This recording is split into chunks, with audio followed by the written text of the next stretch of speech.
ini kenapa sih nih Pak? Ini lagi viral banget dan di mana-mana tuh ada orang yang nge-stitch ini video. Ada yang tahu nggak kira-kira ini kronologinya kayak apa gitu? Tahu. Gimana? Ini lagi viral banget loh Kak di TikTok. Jadi gue baca ya. Jadi intinya ada yang spill bahwa peralatan masak di Sekbol tuh dicucinya di toilet yang kumuh banget Kak. Bukan di wastafel yang proper gitu, tapi malah di toilet. Dan itu tuh videonya viral di TikTok, di-share banyak orang dan karena dinaikin sama juga sih sebenarnya lagi. Terus ramai banget dan komennya negatif. Jadi tuh semua orang yang ya pernah beli Sekbol tuh sampai komen kayak aduh jadi mikir 2 kali buat beli Sekbol karena kesel banget netizen kan ngeliat kayak gini. Tapi ini akhirnya si ownernya memutuskan untuk menutup outletnya Kak. Kan itu. Nah ini dia bikin video klarifikasinya juga sih dan viral juga sampai 54 juta views. Ini satu doang nih yang tutup di itu aja. Cabang ini aja sih. Berarti dengan adanya satu konten dari tadi itu tuh bisa bikin satu outlet tutup. Dan itu tuh informasi yang cepet banget, kayak ini cepet banget kan, kayak 1-2 hari tuh viralnya tuh langsung kayak banyak yang nge-stitch juga kan ngebahas tentang dia. Ini gimana nih Pak kalau dilihat dari segi bisnis? Kayak kan kalau sepengetahuan kita, sosial media tuh dipakai sama brand atau sama produk-produk di luar sana tuh untuk nge-push penjualan mereka gitu kan, branding mereka. Tapi somehow sosial media tuh juga bisa jadi bumerang gitu. Itu kalau dari segi bisnis gimana sih Pak? Iya, sebenarnya kaget juga sih gue. Jadi gue lihat, gue juga sempet lihat kontennya dan ini cepet banget sih. Jadi ibaratnya baru naik kontennya, terus nggak lama juga langsung diklarifikasi dengan penutupan. Iya. Ini benar-benar ya cepet banget sih memang ya sosial media itu untuk menyebarkan informasi dan bisa mass sekali gitu loh reach dari sosial media ini. Jadi memang kita kalau punya sosial media atau kita sebagai brand gitu kalau punya sosial media emang ya bisa dibilang kayak double edged sword lah ya. Jadi bisa menguntungkan kita, bisa juga merugikan kita gitu. Cuman ya mungkin kalau dari sini menurut gue juga ya nggak bisa dibilang menguntungkan atau merugikan juga ya. Iya, jadi semua pemilik brand harus ready gitu ketika mereka itu masuk ke sosial media, apalagi kalau mereka punya following atau followers yang banyak ya, atau platform mereka sudah besar ya, ibaratnya tanggung jawabnya dan resiko juga tinggi. Iya betul. Nah selain ini tuh ada lagi nggak sih scene yang lo tahu tentang si isu yang lagi viral ini? Isu yang viral. Sebenarnya setelah yang kasus yang cuci peralatan masak itu tuh ada satu kasus lagi nih masalahnya. Dia tuh ada customer Sekbol yang cabang Sidoarjo kalau nggak salah, dia nemuin cacing hidup di cabai makanannya. Itu waktunya berdekatan? Lumayan berdekatan, selisih kayak seminggu atau berapa hari. Dan jadi viral lagi kan, jadi ya itu kayak udah ketiban lagi nih kan. Makanya kayak kasihan banget sih dan komennya tuh negatif kan rata-rata. Terus akhirnya ya ini sih kayaknya di ownernya sendiri langsung nge-komen di kontennya dan nge-DM orangnya lah, intinya permintaan maaf dan dapat kompensasi sesuatu lah intinya. Ini tuh ya ini cocok logi gue aja sih, maksudnya ada indikasi black campaign gak sih, kayak soalnya kan deketan periode deketan, terus kayak aji mumpung nih si Sekbol lagi kemarin kena, apalagi kenanya dari Code Blue, followersnya udah banyak, KOL gitu. Terus ada nggak ya kira-kira indikasi black campaign dari brand lain gitu Pak? Ya mungkin possible aja ya, cuman baik lagi kan kalau nggak ada bukti ya kita namanya suzon. Iya sih. Benar fitnah ya jadi. Iya, kita nggak bisa ngomong apa-apa ya. So far sih belum ada. Kayak mungkin dari ownernya Sekbol pun juga belum ada angkat suara lah tentang black campaign itu ya. Nah bad luck aja sih kayaknya. Iya, kayaknya kurang beruntung aja lah. Tapi responnya cepet sih untuk yang ownernya ya, di sosmed langsung kayak langsung benar-benar follow up si customernya. Iya benar. Gercep banget. Cuma menurut kalian sendiri sekarang kalau beli Sekbol mau tetap terpengaruh gitu?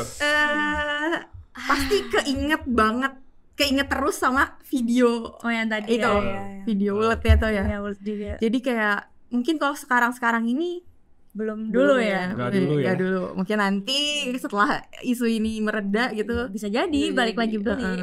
Atau kalau lagi terpaksa. Pertanyaan gue ke kalian ya, menurut kalian langkah yang diambil sama ownernya ini udah tepat nggak? Dan juga bukan cuma tepat ya, tapi apakah itu tuh membuat kalian nih sebagai pembeli gitu ya, pelanggan jadi ya udah ibaratnya memaafkan hal itu dan ya udah akhirnya gue beli lagi nggak apa-apa gitu. Atau itu semua ya sama aja gak ada gunanya gitu, tetap nggak bikin kalian mau beli lagi. Tergantung nih, kalau saya ngeliatnya dari mana. Kalau sebagai customer, owner ini udah cukup gercep, udah cukup bijak menanggapi si problematika mereka ini. Kayak dia cepat ngasih klarifikasi, udah gitu nggak nyalahin atau blaming pihak tertentu. Dia minta maaf, terus juga itu dalam periode waktu yang nggak terlalu lama gitu. Jadi orang nggak ngehujat mereka terlalu lama, tapi klarifikasi dan minta maafnya itu udah ada. Tapi kalau dilihat dari segi saya sebagai praktikal orang yang emang kerja di sosial media, maksudnya ini tuh ya bagian dari emang pekerjaan yang harus mereka lakukan gitu. Jadi kayak mau dimaafkan atau enggak, ya emang harusnya lo kayak gitu. Harusnya emang itu yang lo lakuin. Entah di belakang mereka berbenah atau enggak, tapi itu emang yang harus mereka lakuin sih menurut saya gitu. Jadi kayak ya bukan gak dimaafin juga sih, tapi ya emang udah seharusnya kayak gitu. Either itu dimaafin atau enggak, atau nantinya saya akan beli atau enggak, itu nggak jadi masalah gitu. Jadi dari kacamata social media specialist gitu ya, ini udah langkah yang oke. Iya sih, langkah yang oke, dan emang udah seharusnya dilakuin sama brand gitu. Kalau menurutku ya itu tadi sih benar, udah wise lah ya langkah yang diambil, dan cepet juga ya, maksudnya mereka gak butuh waktu lama untuk mikir lama-lama. Mungkin sebagai owner pasti nimbang-nimbang, aduh kalau buat tutup rugi segala macam. Pasti kan ada ini kerugiannya besar banget ini. Biasanya berdampak ya secara keuangan pasti turun. Cuman langkah yang diambil ownernya ya mau menjaga trust audiensnya. That's why ditutup outlet ini, dan dengan naiknya konten ini mungkin hopefully untuk membalikan citranya untuk jadi baik lagi. Nah, aku juga nemuin beberapa komen yang masih ada beberapa orang kok yang nge-support si Sekbol. Ada ternyata. Mungkin itu juga karena mereka ngikutin Sekbol tuh dari awal terbentuknya mereka dan masuk ke sosmed juga ya awal-awal. Mereka aktif tuh di IG, di TikTok. Jadi orang tahu Sekbol ini juga udah aktif di TikTok dan IG, dan mereka positif citranya gitu loh. Bahkan dulu ada kasus juga pas drivernya di satu outlet lah ya, kan banyak, jadi flyernya tuh mati kalau nggak salah, jadi drivernya nunggu 1 jam gitu, pada ngegerutu dong. Akhirnya si ownernya ngebagiin 50.000 lah ke setiap drivernya sebagai permintaan maaf lah, karena mereka udah nunggu lama, karena kesalahannya kan dari pihak mereka kan, flyer mati. Itu kan dilihatnya positif ya kan? Itu dipublish di sosial media, dan jutaan juga yang nonton. Nah, ini satu pertanyaan lagi Mbak, berarti adanya sosial media itu berarti bisa kalau menurut expertise kita nih, apakah segala sesuatu yang dilakukan brand itu harus dipublish di sosmed, terutama yang tadi ya kayak buat klarifikasi, terus buat misalkan ada campaign tertentu, atau tadi bentuk permintaan maaf itu sebenarnya itu kan gimmick ya, harus sebenarnya gimmick, mungkin itu emang digimikin dan sengaja di viralin di sosmed, dipublish di sosmed biar viral dan biar citranya mereka bagus. Itu tuh pentingkah gitu buat si brand untuk menggunakan sosial media sebagai ini mereka, branding mereka? Iya, mungkin zaman sekarang ya bisa dibilang sosial media udah bukan penting lagi ya, tapi emang wajib aja gitu.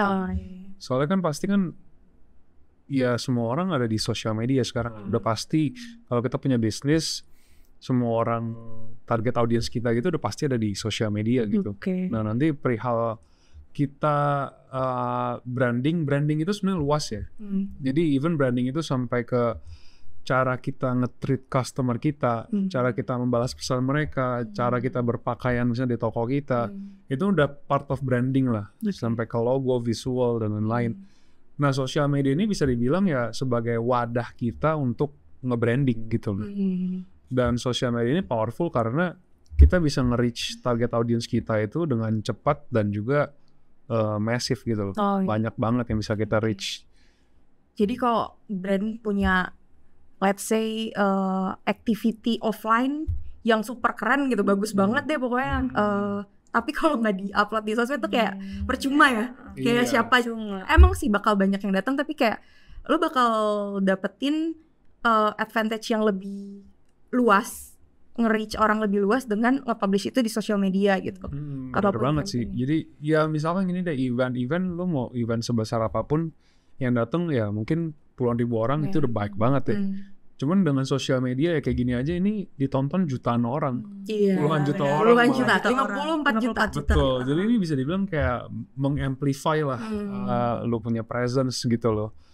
Jadi ya penting banget sih kalau menurut gue ya saat ini tuh sosial media udah wajib gitu yang tadi gue bilang.